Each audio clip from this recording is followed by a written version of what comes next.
Good day, everyone. I'm Olay and welcome to EduSteps, the education podcast powered by Laddering Your Success. We're here to help families and students navigate their educational journey with insights, tools, and strategies that make a real difference. Today's topic is one of the hottest debates in education. Should standardized testing be canceled? Standardized testing has been a cornerstone of education for decades, but it's also one of the most controversial topics. Some say it's outdated and unfair. Others argue it's necessary for accountability and measuring progress. We're diving deep into this debate today with our wonderful team.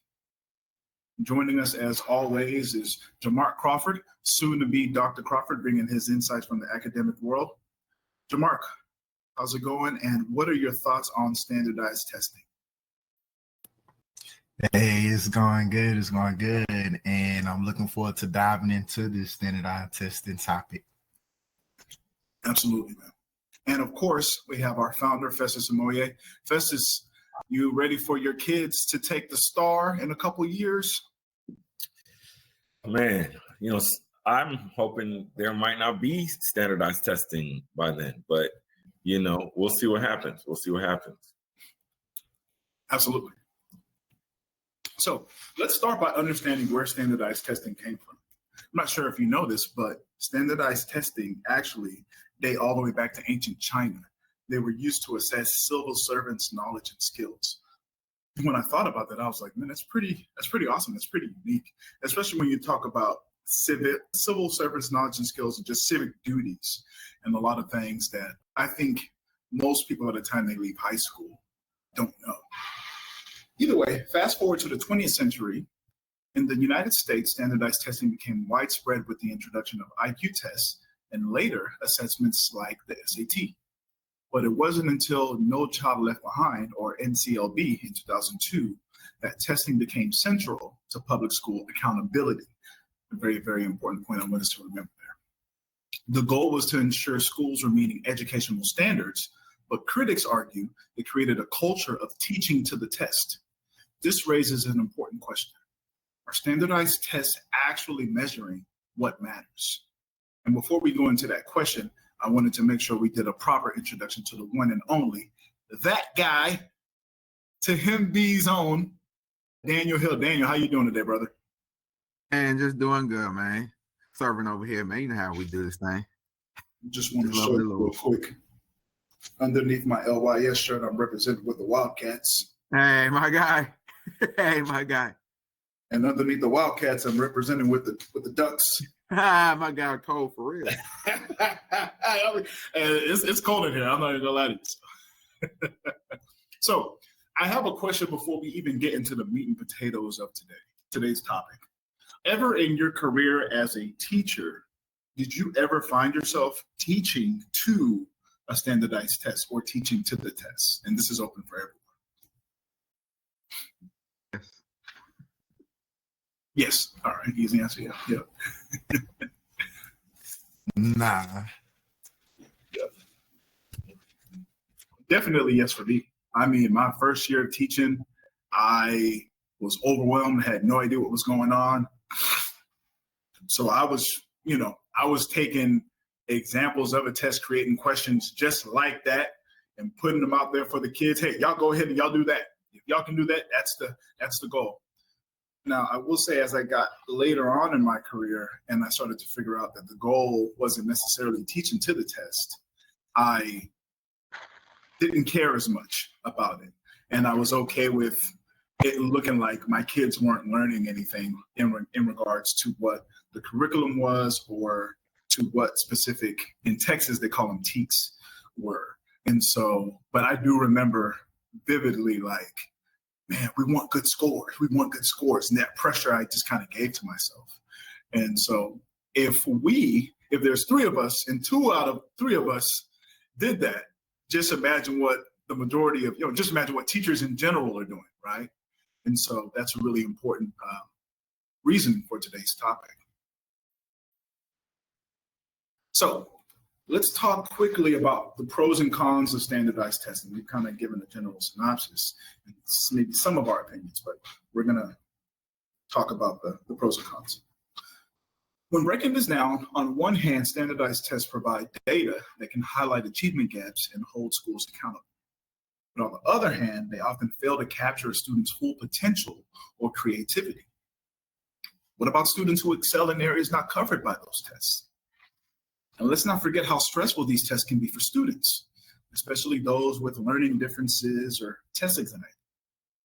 Research shows that high-stakes testing can negatively impact mental health. According to a study by the APA, 40% of students report feeling stressed about exams. Let's talk equity. Standardized tests often disadvantage students from under-resourced schools or non-English speaking backgrounds. So my first question for everyone is the goal to capture students' full potential, or is it to ensure schools are meeting educational standards? Neither. Not anymore. We just had a conversation talking about how they get more something for making the test harder and more rigorous. So I'm like, because in real life, like the questions they ask isn't really questions that you like. Nobody's gonna say like we was talking about. I believe in standardized tests, but they should just be like the basic, like just a regular test to see if the kid knows it. You know what I'm saying? Like because now. Because if they don't take it on like a special secure thing, these kids will cheat. They cheat on everything. I'd be like, bro, you get fives in class. How you get 100 on the weekly assessment? Like you can't even spell your name, bro. So, but when the kids take the standardized test or like the interim, they can't cheat. But I believe it doesn't measure anything except how rigorous a question is now, which is just it doesn't make any sense. It's not really seeing if the kid knows fifth grade. Like if you read some of these questions, like bro, even grown adults won't know this.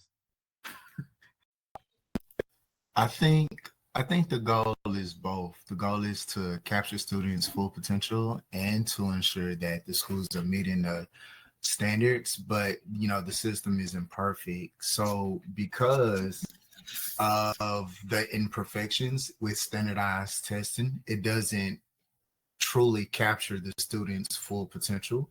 So that's where it's limited, as well as to ensure the schools are meeting the standards. Going back on what Daniel just said about the questions, some of the teachers can't answer the questions.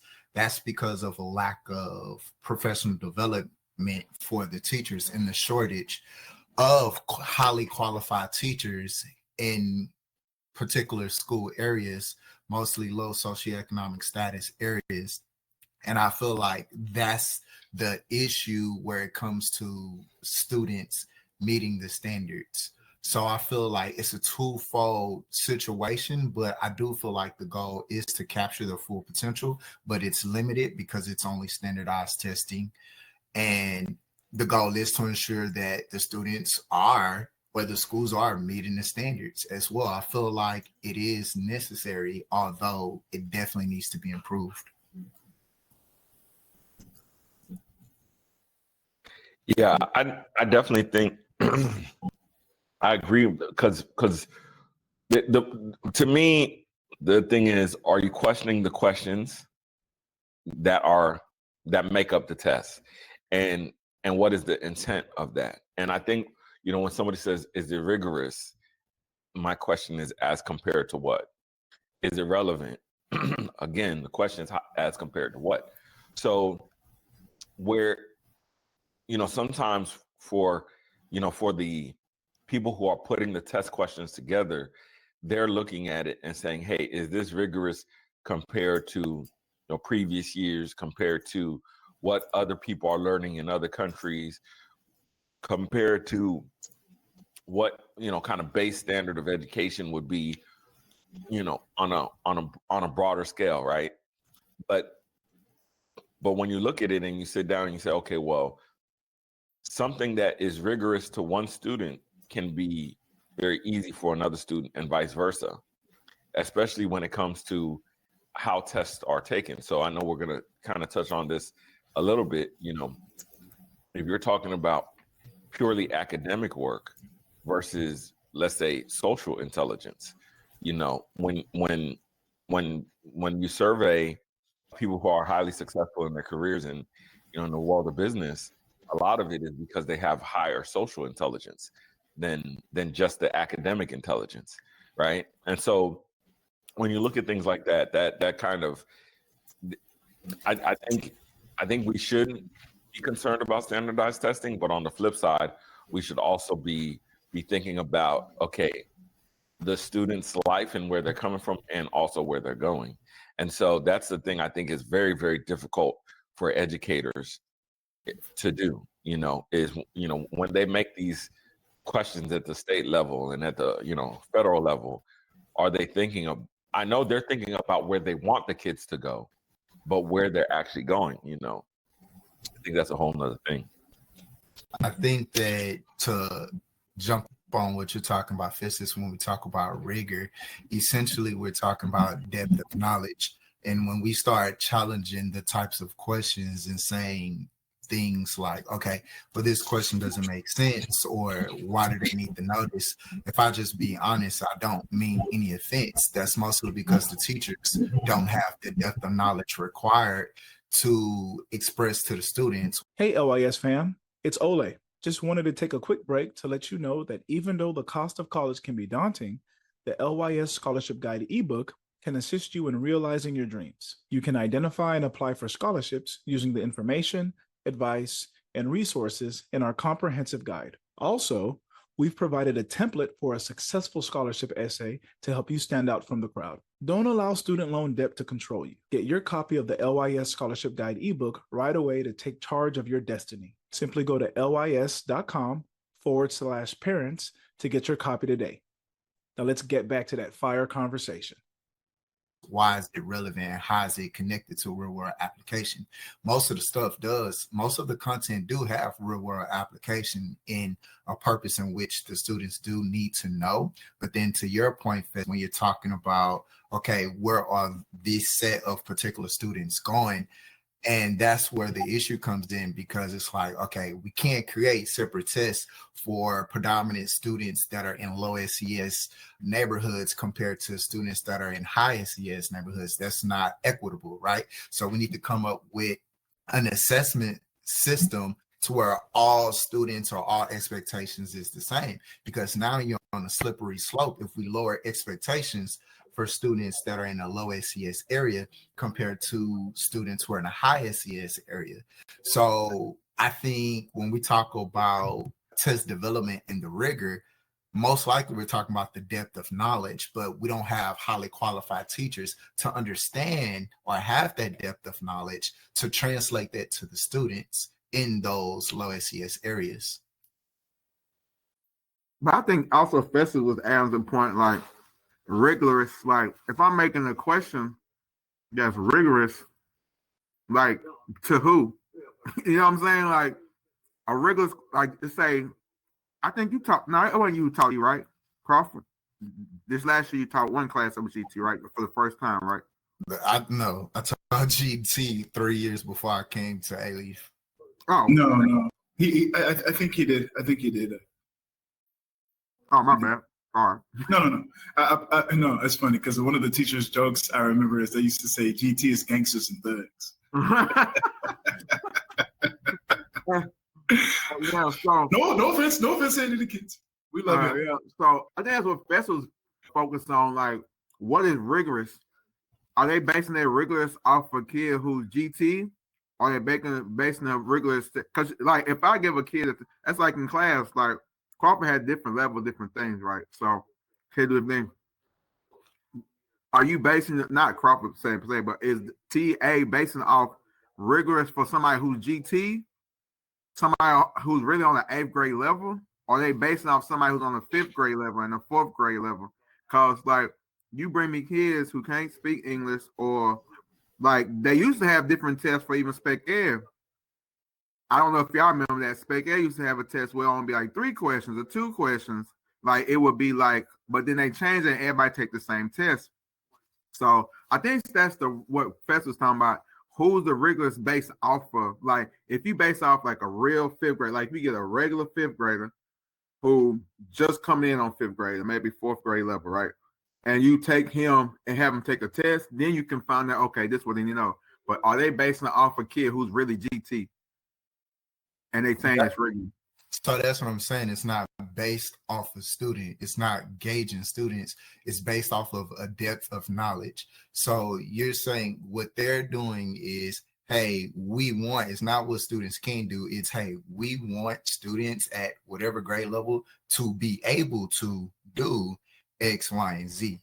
They're not giving a group of students an assessment saying, hey, well, at the 5th grade, you should know this. It's not based on what a student can do. It's based on what we feel like a student should be able to do at this age based on child development.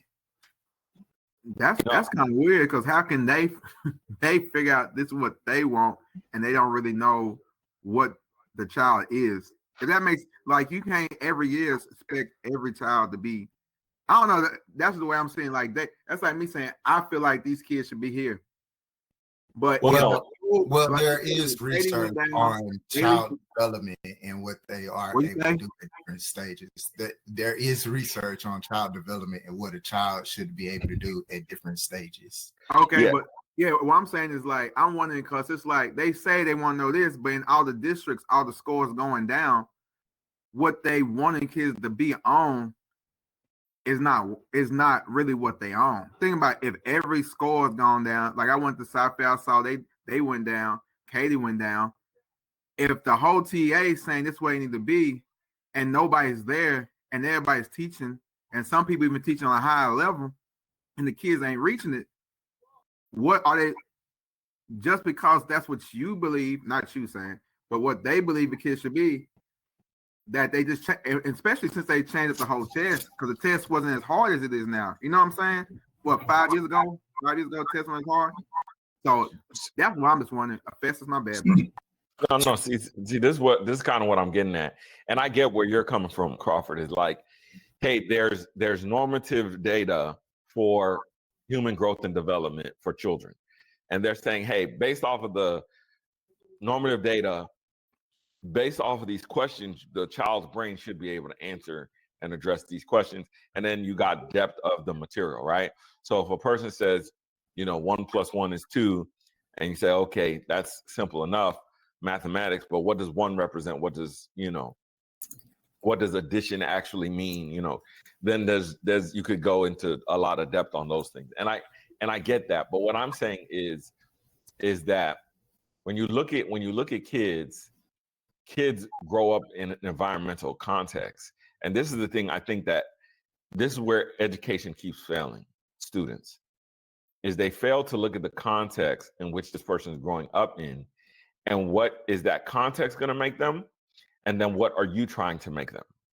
So if the context, for example, the context right now for most students is almost a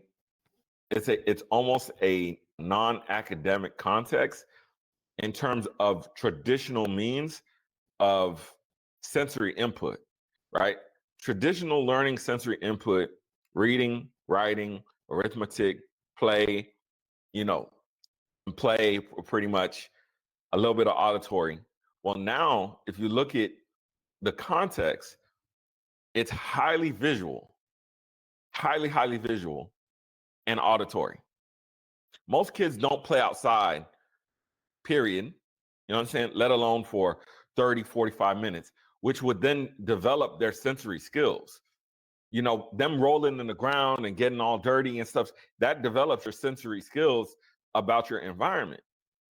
So, and I take this back to, there was a kid who, when I was doing youth ministry, came to the house and he seen the orange tree in the backyard. And he was like, yo, what's that? I'm like, it's an orange tree. He's like, those aren't oranges. I'm like, yeah, this kid was like 9 years old, 10 years, no. Yeah, probably about 10. Those aren't oranges. What you mean they're not oranges? They're oranges. Oranges don't grow on trees.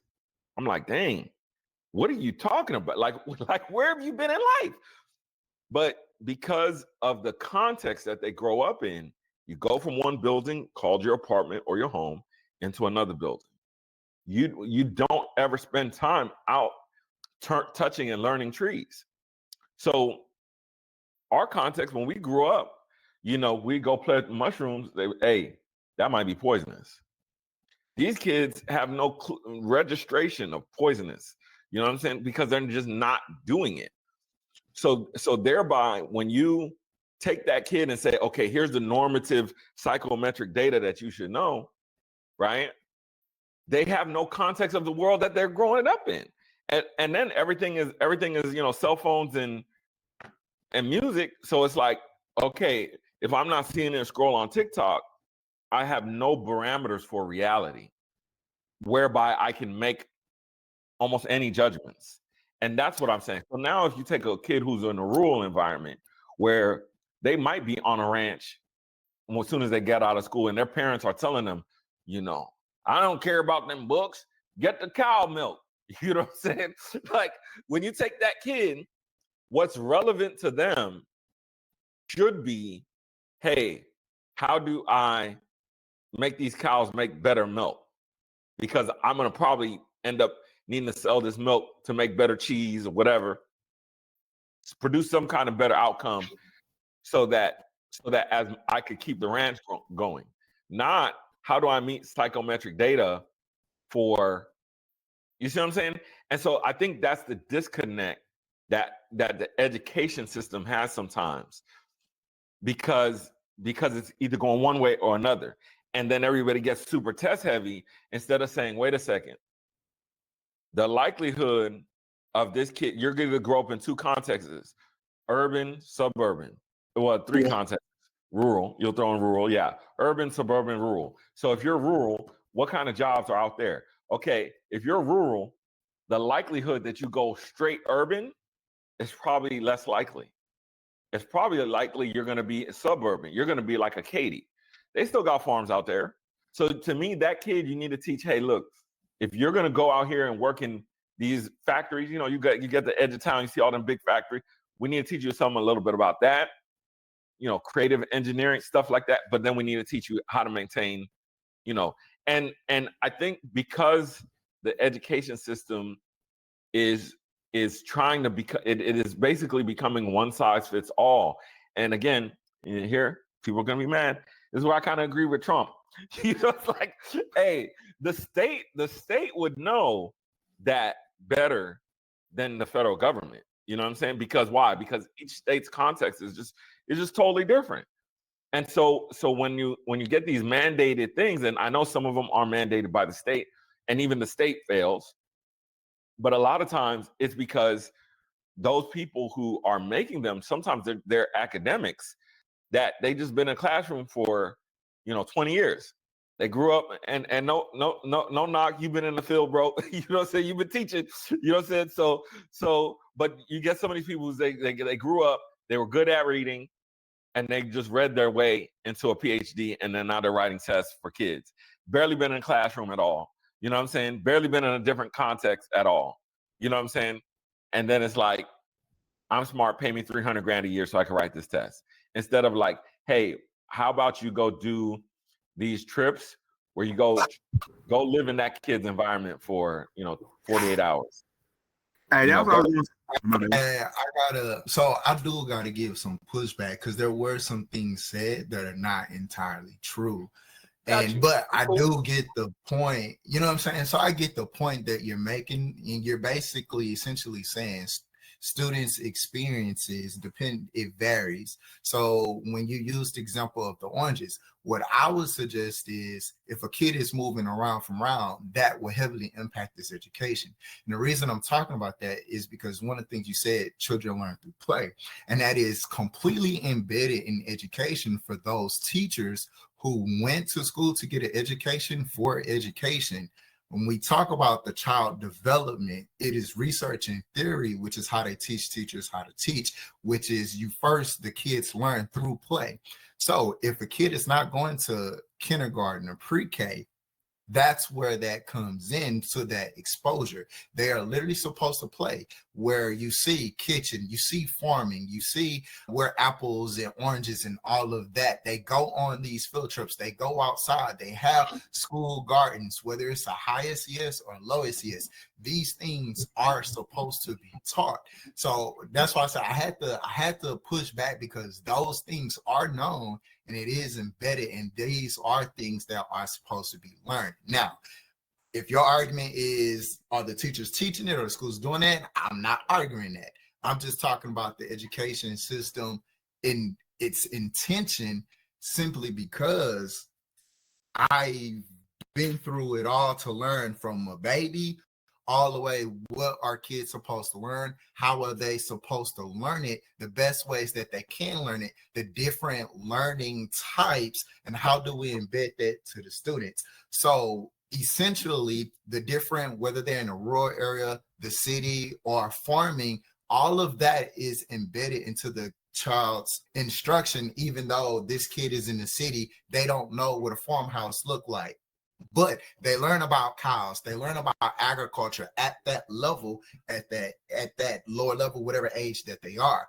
Now, if you have a situation where kids are moving from school to school to school to school to school to school to school, they aren't going to get that. That child who don't know that oranges grow on trees, okay, I would ask, are they going from school to school to school? Did they miss these lessons? And when I have students that come in that don't speak English, right, they might not know certain things. Okay, cool. But guess what? I'm teaching math, and math is talking about, and this math problem is talking about roller coasters. As a teacher, I need to supply a visual, certain instruction strategies. I don't sit there and say, oh, you don't know what a roller coaster is? Too bad, this is the problem. No, I supplement my instruction with visuals so I can expose them to what they were not exposed to. That's what it means to be an educator. Hey, LYS fam, it's Olay once again. You know, these days, many families are busy but want personalized attention. We at Laddering Your Success understand this dilemma and have created a unique approach to help guide you and your child with personal development tools to build a life of purpose. This intimate approach is helpful for those parents that feel the need to have a focused heart-to-heart conversation deciding on the next steps after high school. We provide individual post-secondary planning, virtual customized college and career counseling, and scholarship guidance and planning. Our one-on-one sessions are tailored to each individual student to maximize their potential in the post-secondary realm. With our guidance, your child will be able to make their dreams a reality. Don't wait. Simply go to lys.com/parents to get your copy today. Now let's get back to business on this podcast. So when we talk about these issues, there are things that are embedded that are supposed to be in place. But then if teachers aren't highly qualified to know to do certain things, that, okay, kids learn through play, let me include playtime, even at the level of middle school and high school, even at the level of adults. When we give kids hands-on activities, play with it real quick. That's called constructivism, when they're constructing their knowledge through the play. They're building their own knowledge. Now, I take what they realize that they can do. Now I give some context to it. And now they are making the connections. So it's like those things are supposed to be there. But if the teachers who are being hired to fill seats, they're not going to have that background knowledge to know how to properly implement that to the students. This is great. I love this. And I want to take the point that you just made, Crawford, and I want to segue that into the next question, because I think we've been hitting on the next question, and I want to go into that. All right. So is this truly an equity issue? Should we really be saying that since these schools are under-resourced, or since a lot of these students have non-English speaking backgrounds, that standardized tests are a disadvantage, right? So is this truly an equity issue? Because I think, Crawford, you did a great job of laying out the path, right? And that was one of the things, believe it or not, that I love telling my students I love telling my students, this is why you're learning this. You're learning this because it's a precursor to this particular concept or topic that you're going to learn in a later year. When I did my alternative certification program, right? Because I did not go get a degree in education. I did an ACP program. What you mentioned, they talked about it they didn't talk about it that much. I remember them talking about it, but I don't remember them talking about it that much. So to your point, I can see that. In that same regard, we're living in a real life situation where, we've talked about this several times, where teachers are going to go, they're going to go where they, you have some teachers are going to go where they fit, or some teachers go to a place where they can really make an impact, really make a difference. But for the most part, teachers are going to go to where they feel comfortable. They're going to go to where they don't have to deal with a lot of lack of accountability from parents and things like that, higher pay, all those different variables play a part into it. So with that being said, I want to kind of head into that question. Is this truly an equity issue? Should we really be saying that since these schools are under-resourced or have non-English speaking backgrounds, the standardized tests are a disadvantage? Well, I like to say, a lot of schools aren't really always under-resourced. Like, let's give an example. We had stuff before Katie had it. It's just, are they going to use it? That's why I be telling people a lot of times it's not even under-resourced. It's people just, like, let's say this. If I have a kid, I use Crawford. Crawford, like I tell people, like I told Crawford, I listen to Crawford more than any other people with all these doctorates, because Crawford will always tell you that he grew up like that, he taught it, and now Crawford's getting his education in that. Most people did not, like Fess said earlier, like them people just read a book. They didn't grow up like that. They barely taught it, and now they great doctors. I'd be like, bro, y'all don't know nothing. Like Crawford knows he's talking about because Crawford's been through the whole life. But here's the thing: if like this, if I got kids who come to school every day, is different than when every week I already know that 10 kids gonna miss 3 days. So it's not even on the refer. If you're not coming to school and now you bring the teachers, and I think that's why people like sometimes, like Crawford says, like teachers don't know, but then I think teachers is tired because they like, bro, I didn't deal with these kids don't come to school. They tell me I'm a bad teacher, but he's like he missed 100 days out of 180. How? And when he failed, they talking about your TA score is low or whatever that thing is. What's it called? TIA, whatever it's called, right? It's low. So it's like, really, like, are the teachers not educated enough? Or these kids not come to school? They parents don't, like he'll tell you, parents won't come when you want to have a parent conference about something. But if somebody take their little bracelet from them, they parent, their uncle, their auntie, everybody come to school over a raggedy 10-cent bracelet, bro. So under resource, man, we had computers. The kids Crawford has videos. Like that one year, my kids would go watch Crawford's videos. Then after that, the kids didn't want to watch the videos. I'm like, bro, Crawford got the videos. I have videos. You got laptops. You got all the resources. But if you don't want to do nothing and your parents don't want to do nothing, it ain't the school no more, bro. It's almost like going to church. The pastor done told you. Your friends done told you. And you still ain't doing nothing. You know what I'm saying? Like, so you can't compare schools and stuff to like Katie, where the mom gonna wake up every morning and drop you off at school regardless, or Fest at the charter school, he drop you off. So I don't really think it's like the school per se a lot of time. It's really people, bro. I don't think it's an equity issue, or I can't say that with confidence. I'm not going to say with confidence it's not an equity issue. I do agree with Daniel just said about the schools having resources, but it's the way they choose to use it. And so when I look at the topic, how you were saying that, schools having students that are non-English speaking, I don't think that's a equity issue. I think that if the school districts, if we are aware that we have these areas where they're heavily populated with non or ESL students, I should put it like that, English as a second language students, then what I need to do is invest in properly preparing my teachers with pedagogies to work with, or teaching strategies to best work with these students, that type of demographic of students. So what you're now doing is investing in your teachers to properly equip them with the tools and the knowledge needed to go into that classroom and properly teach that demographic of students. But if the school is like, hey, we're not going to spend our resources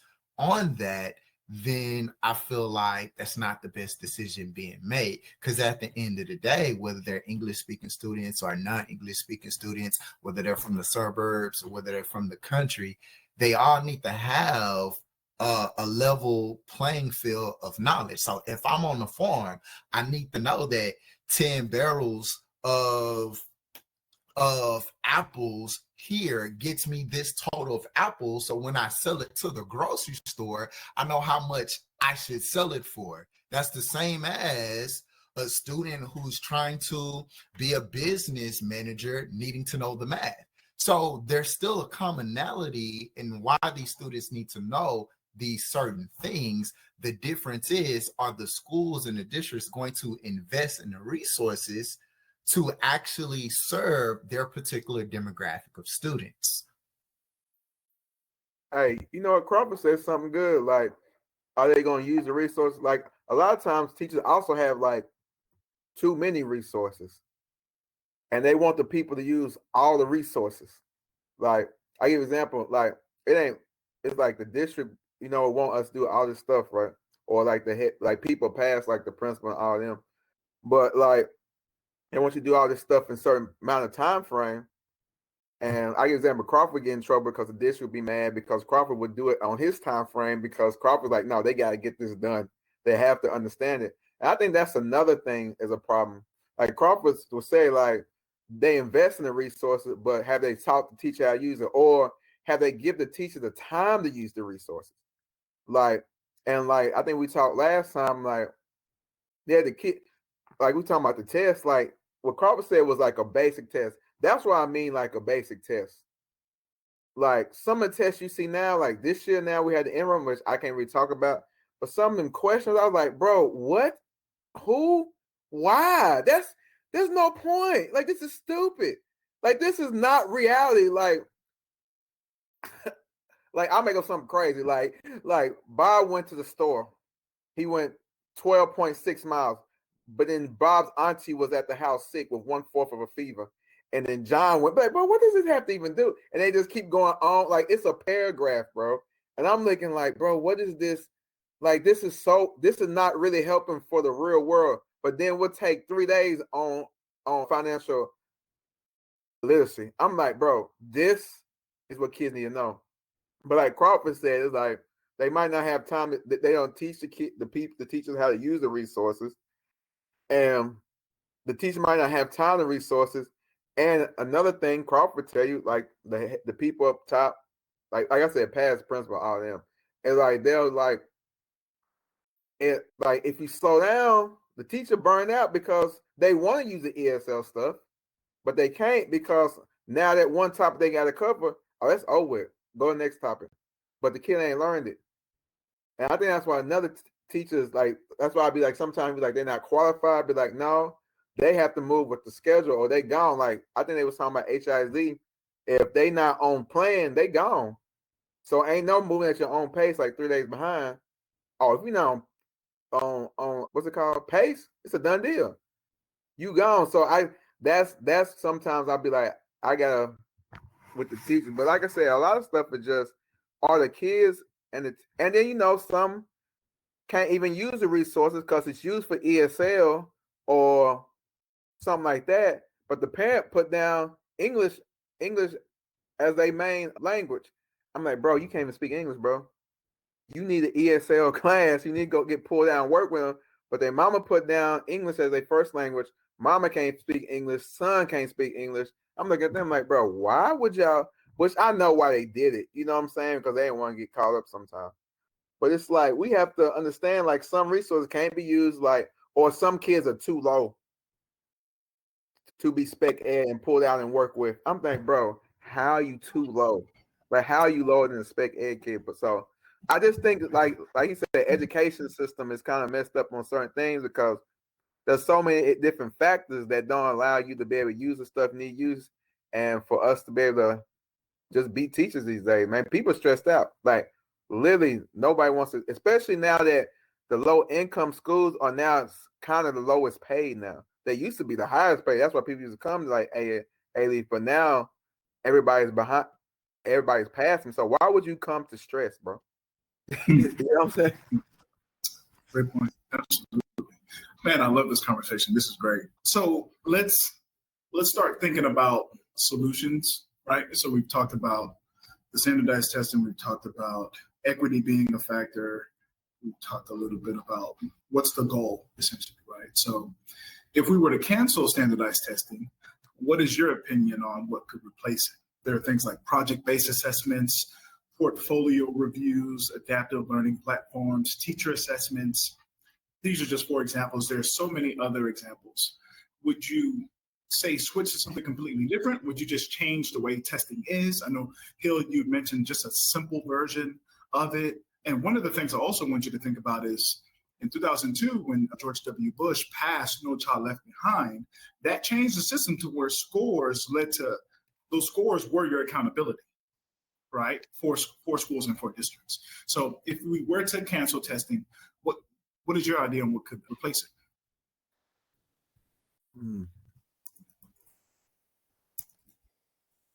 it? Crawford, go ahead, bro. I think that testing should still be in place, but it should be changed. Like, I'm fine with the questions that they have in there, but I think the alteration would be not just leave it at standardized testing. Standardized testing should be a part, but then if we have a section of it that is project-based learning, and then another section that is portfolio, you get a more holistic view of what the child actually knows, instead of just saying, hey, I'm gonna give you a set of questions and just gauge it off of that. The reason I say that is because, as Festus talked about earlier, kids learn differently. Kids also have different type of intelligence. It's called, multiple intelligences or whatever. So if we have a standardized test as one section, and again, if we break it into different sections, don't have to be as long. If we have a standardized portion, if we have a project-based learning portion, and we also have a portfolio, then I can get a more holistic view of that student's knowledge. Maybe they didn't do so well on the standardized testing, but on the project base, they showed understanding when they did X, Y, and Z. Or then when we look at their portfolio, then we can see the growth and the value of what they've learned in said topic. I feel like we can get a more holistic approach that way. So I do think just extending it to have other parts of it would make it more credible and reliable.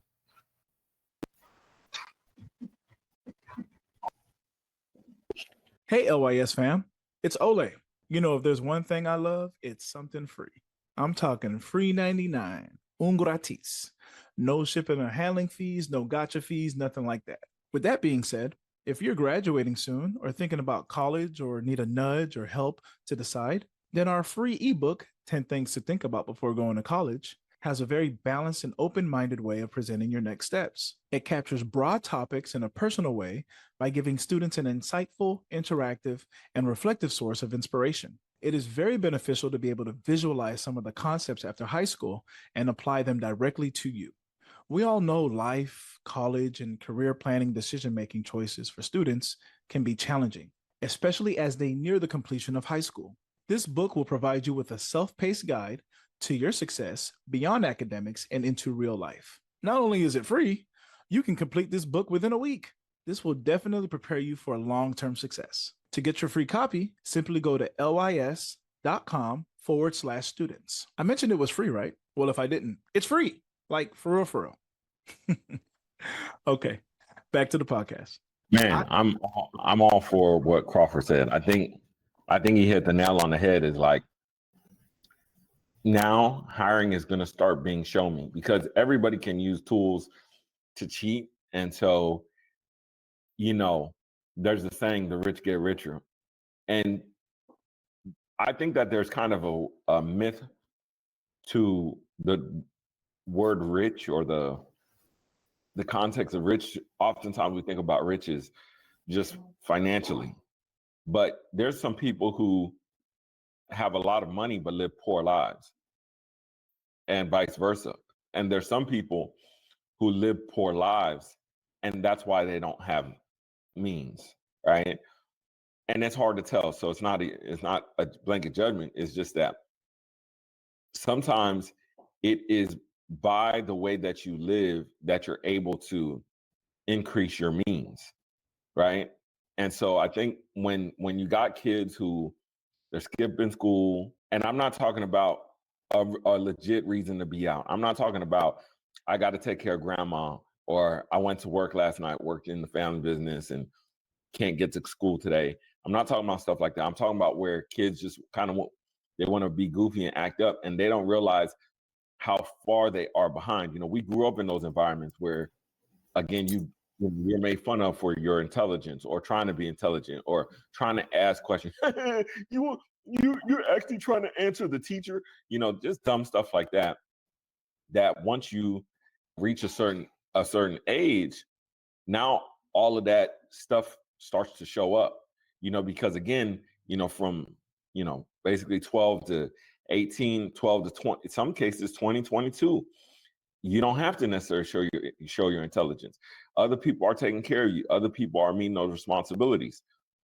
And then all of a sudden, the real world starts to hit you about 25. Just about everybody. About 24, 25, the real world start hitting you. Like, dang, ain't nobody treating me like a kid no more. By the time you hit 30, you start looking back, you say, man, what have I accomplished? And a lot of it is based off of what you learned when you were 18, when you were 19, when you were 20, how you applied it, how you started to build relationships with people. And I think to Crawford's point about like, hey, let's do project-based testing. And so maybe it'll be like, hey, this project is going to start in December and it's going to end, or let me not say December, like after the second semester, depending on grade level, you know, hey, we're going to start this in February and maybe we're going to end it in April. And so you have like 3-4 months to get your project in, you know what I'm saying? Same thing with a portfolio. Hey, we're going to start this portfolio in April, and then we can see the child's progression, or we started in January, see the child's progression by April, by testing season, you know, and then let's do the didactic part. You know, how did you handle, you know, or the didactic information, how are you able to apply that? You know what I'm saying? And then, you know, you get a more well-rounded picture, whereas, and they start understanding like, yo, I got to keep up with this stuff, you know, because I think that's another thing is some kids, their creativity is dampened because when they're trying to be creative, other people are saying, no, none of that, stop that, focus here, books, reading, which is totally understandable. You know, I got 2 little kids, I got to tell them, you got to read. Like, I'm not for all that. It's time to put the Legos away, but it's like, there's Lego time. You know what I'm saying? And what I'm learning as a father and as a parent is like, you have to stoke both up equally sometimes. It's like, yo, when you're playing with them Legos, do it. You know what I'm saying? So, you know, that way you could build that creative aspect. But anyway, just a couple thoughts, but Crawford hit the nail on the head. I got a question. I know y'all said project-based learning. So are you not going to help because in standardized tests, we don't help at all, right? But whenever we do a project, the kid always going to come ask for us to help, right? So it's like, if we do, so I'm trying to understand the project-based learning, I guess more understand, because if we do it that way, he cannot ask us we can teach a certain thing, but we cannot help at all.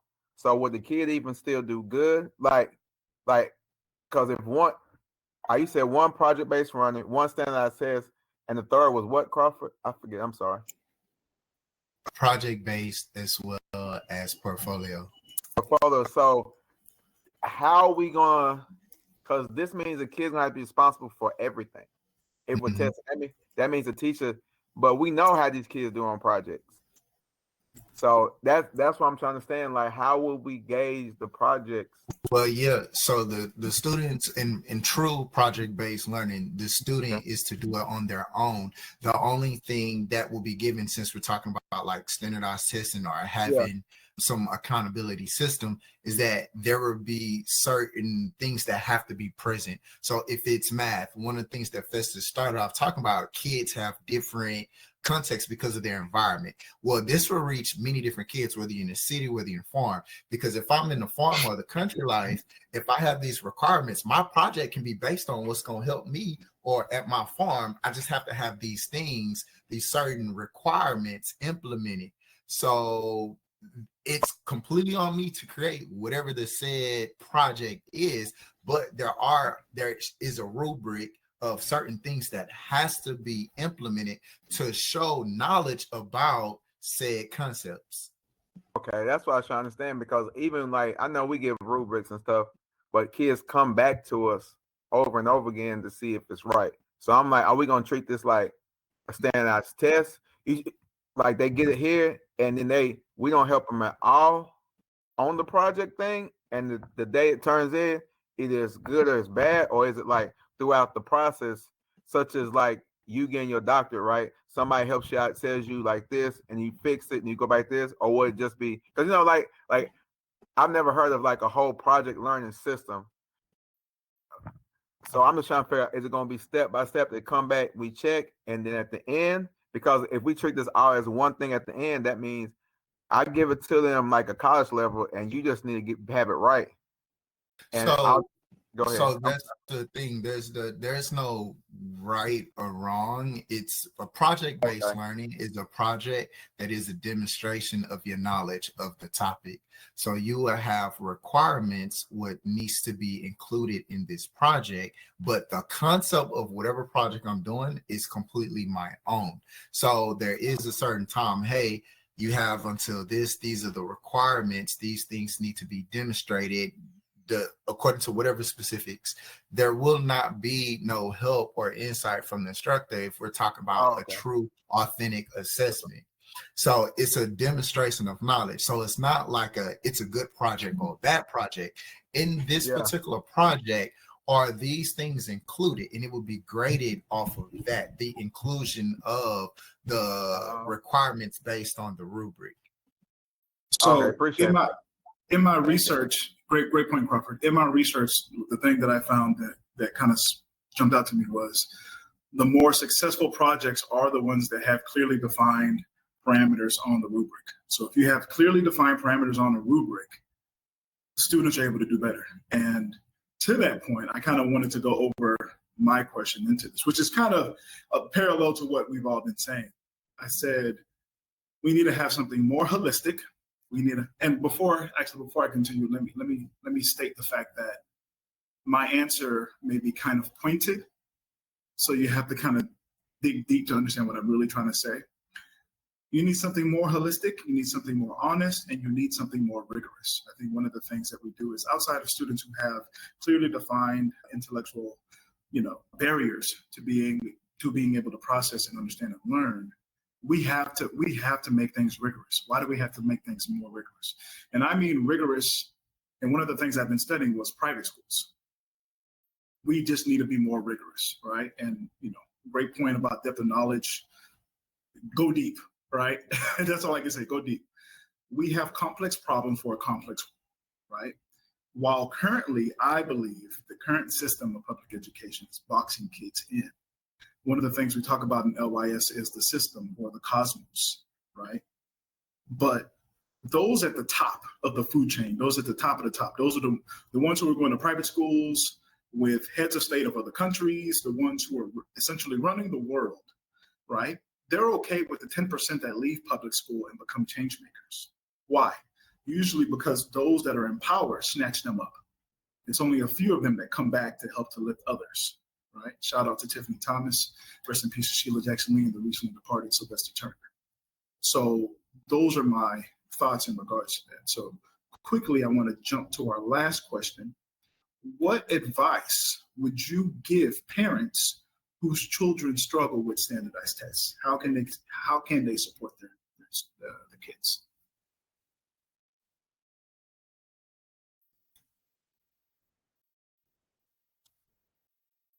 Man, that's a hard question, though, like. That's why we're here, sir. We're not here for the easy stuff. This panel was quiet. I started looking at Festus. Oh man, chill out. I told you to look at the question. My eyes went strictly to Festus. Yeah, I think that the best way as a parent to support your child is, use the resources that are available to you. So this might be a controversial, I'm full of those, but come on, baby. LYS, get in there, baby. Get in there. The reality is when people complain about wealth and poverty inequality, there's a concept in their mind that everybody stays in the same place. That the poor are always the poor and the rich are always the rich. That is not true. People are moving up and down in terms of socioeconomics all the time. All the time. Now, the thing is, the hard part is when you move up a level and your money doesn't go as far as you thought it did. I think that's probably where the bulk of people are kind of finding complaints. Or you move up a level and you could finally afford the house, and that neighborhood is no longer the it neighborhood. You know what I'm saying? I think that's where people kind of find themselves with complaints. And so I say that because at every given stage, there's certain resources that are available for your child. And so in some of those low socioeconomic schools, they got free tutors. In the private schools, they're paying $20, $30, $40, $50 an hour, $100 an hour for tutors. But you go to that same low socioeconomic school and nobody's showing up for tutoring. Come on now. So whose fault is, so you got to look at the resources that's available for you, for your child. If it means getting up on Saturday and going to the library, you got to get up on Saturday and go to the library. Our kids' charter school, spring break, they got like 3-4 packets. And them dudes in first grade. And it's like, man, you got 3-4 packets. Then it's like, hey, look, he's going to have to take 20 minutes per, because the thing is, they don't want them to lose their learning. So if that's a resource, it's a free resource the teacher is giving you. Not free in the sense, it costs that teacher time and energy, and the teacher understands that, hey, this is going to stop learning loss. And so, or at least slow learning loss, you know what I'm saying? So again, as parents, you just got to use whatever resources are at hand. That's why we talk about being, knowing, doing, right? Knowing what resources are available and how to use them. And that's the thing, is sometimes don't be afraid to ask questions. Don't be afraid to go to the school and say, hey, look, I know y'all say y'all got this. I don't quite know how to use it. You know what I'm saying? And people, I'm pretty sure will help you out. They might catch an attitude at first, but at least you're getting what you're trying to, what you need to get for your child. So. Hey, boy, that boy Festus went in, man. He ain't lying, bro. Because I remember one year when Spark was there, she sent a note out to 900. Well, back then it was like 900 to 1,000 kids. So if it was one parent, it'd be 900. If it was two, it's like 1,800. So anywhere between 900 to 1,800 people, right? Bro, why did 2 parents show up, bro, for help with standardized? I'm like, bro, like, we can talk all this talk, but like, that's why I be telling people, schools, you can't compare schools, because if a kid don't want to go, like, they send note home for tutorials. Parent don't want to sign them up. Kid don't want to sign up. But then you come to me talking about he's struggling. He need help. Do I have any extra credit? Bro, what? First of all, he not even doing regular work. Second of all, people ask for extra help. But like, bro, he want to come to tutorials twice a week, but you want somebody to work with your kid on set. Like, bro, like, it's all about, do you really want to do better? Like I tell people, like, in this part of my life, it's all about the what's it? Whosoever will, like the scripture. You know what I'm saying? Like, whoever wants to do better, bro, let's go do it. Because, like, if we have event, it's crazy. Y'all can have event. It could be in the most hoodish area, but the white folks will show up for it, just for the knowledge. So it's like, you can't blame anybody but yourself these days. Like, so that's just to tell your kid to get on the computer and practice some tests. Like I said, like, get on the computer, practice tests, give him a word problem a night. But you can't sit there and be like, he needs help. Okay, you on Instagram for 4 hours. There's standardized practice tests. There's step-by-step videos. Crawford got videos. You know what I'm saying? But that's the only thing. Do they want to do better, bro? So I'm with Festus on that, man. think for the advice part, my advice would be for parents and teachers as well to deal with anxiety that students may experience. And it will be to not focus on being right and wrong. For educators, that's right and wrong responses in the classroom. For parents, that will be, I'm not talking about behavior, like not in right and wrong in behavior, but like responses in general. If your child responds wrong, again, not behavior, but intellect wise, let's not focus on them being right nor being wrong. Let's capitalize, let's say they are incorrect. Let's capitalize on the moment to have the discussions to lead them to where we would need them to be.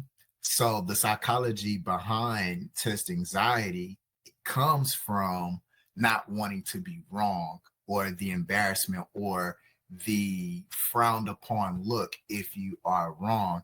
And what happens is, us as parents and educators, we encourage that when we continuously focus on, I want the right answer, I want the right answer.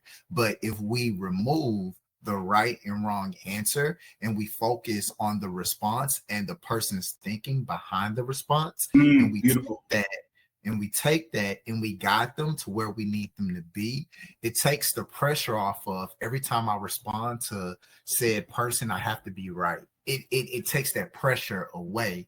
So if I say, what color is my shirt?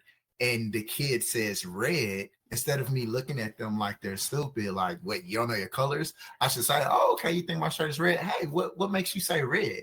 Right? That's how I respond. So now I can understand their thought process behind it, and I can use that thought process to guide them where I need them to go. I was like, oh, I see how you make that connection, but have you thought about it this way? Right? That's how you do it, and it takes their pressure off being right or wrong, which would long term leads to a better handle on test anxiety. But we need to be able to demonstrate that in the classroom, as well as our parents could try to demonstrate that as well if they can at home. Again, not according to behavior, but intellectual type of things. You know what? That was a good thing you talked about. I guess we didn't explain if it was going to be on like them getting help or them having emotional problems, like not emotional. What'd you say? Test anxiety. Appreciate text anxiety. I guess we didn't speak on that. So, or if they just not going to bed at night. Absolutely. So, because I will be honest, bro. I know. Hey, Crawford always go on the one side, Festus go on the other side. Me, I'm just a jerk. Let's be honest. So like, give me sleep, bro. Wake up. But before we even get there, Crawford gave the example of the shirt, and I know Crawford well enough. If in his class, if he said, "What color is my shirt?" and someone honestly said red, and he was wearing a black shirt, I'm just thinking of what he would have said, and it made me giggle. He was giving it because even me, if you were in my fifth grade class and you say, and you look at me right now, and I'm like, "What color is my shirt?" and you say red, it's gonna be a problem. It's gonna be a problem. It's gonna be a problem. There's gonna be a misunderstanding in this place. No, but real quick, I wanted to go over something here. Enemy working. Trying to let me log in and take a look at my product here, my notes here. But advice for parents. What I would say is take control, take action, be accountable.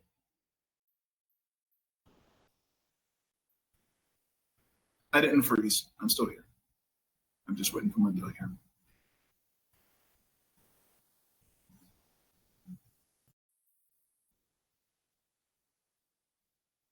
Okay, good. Yes. Take ownership, take accountability, go to school board meetings, shake hands with those folks. They represent you as a parent. If you don't know the materials, which I think is a huge issue that we also didn't talk about, I think especially with first generation non-traditional minority students, you have a lot of parents who just don't know certain information.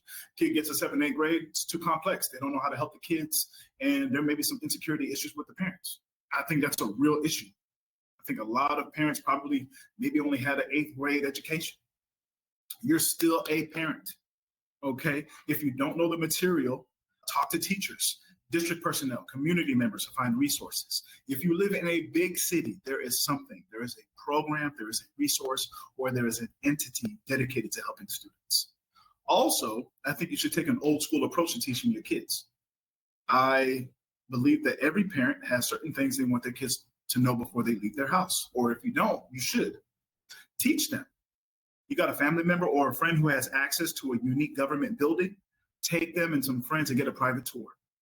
Like Festus said, use your resources to the best of your ability. As a parent, you don't get those moments back.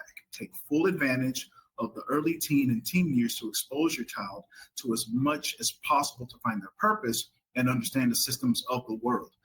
Remember, their competition isn't just America, it's the world now, okay? So, wonderful conversation, wonderful. I love talking about, this is a great just episode talking about standardized testing. But remember, folks, this debate isn't just about the education policy. It's about our kids' futures. As parents, educators, and community members, we have a role to play in shaping how we measure success in schools. This episode sparked new ideas or made you rethink standardized testing. We want to hear from you.